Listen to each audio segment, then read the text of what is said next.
Here's what you need to be doing in year 12 if you want to do well in your A-levels. You need to be understanding things as you go along, nothing like GCSE, in the sense that they're less about remembering things and more about building on what you've already learned. It's incredibly important you're keeping up to date with your work, making sure you understand everything as you go along, otherwise you're not going to understand the next topic and the next topic.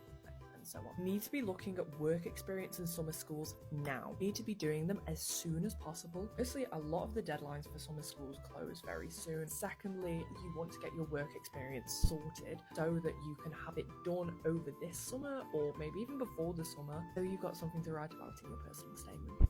Personal statement will be the bane of your existence for the next few months. Make sure you're doing your supercurriculars. What I mean by that, make sure you're reading, you're listening to your podcasts, maybe even doing some MOOCs, volunteering, all that kind of stuff. The thing is, if you leave all your reading until the summer, it's just going to be overwhelming. You're not going to feel like you've had a break over the summer, and you're going to go into year 13 stressed, and that is absolutely not what you need on top of year 13 anyway. Be making your revision resources as you go along. I've got some videos on what I mean by effective revision resources and how you can be creating them, so just check the playlist for those. Making sure to make these as you go along, not leaving them all until exam season, because then you've got to make the resource and revise from it. Whereas if you make it now, it's going to be less pressure, the resource is probably going to be higher quality. It's really great to review content as you go along as well, because it really forms this foundation of knowledge that you can build upon in future lessons. If you make your revision resources, dedicate an hour to doing them per week, per subject, that's effectively revising from the get-go, or revising when you're creating revision resources.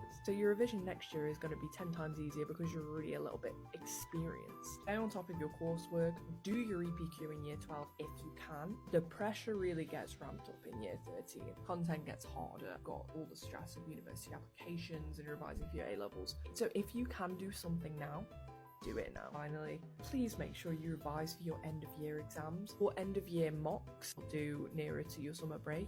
Make sure you're revising for them like the real exams. Only will this teach you how to revise for your real A-levels. Find out what kind of revision timetable, strategies and techniques work for you. So your grades from these mock exams are most likely going to contribute towards your UCAS predicted grades for next year. That is incredibly important for getting into universities. Take them very seriously. If you like this video, then follow me for more A-level sweet tips.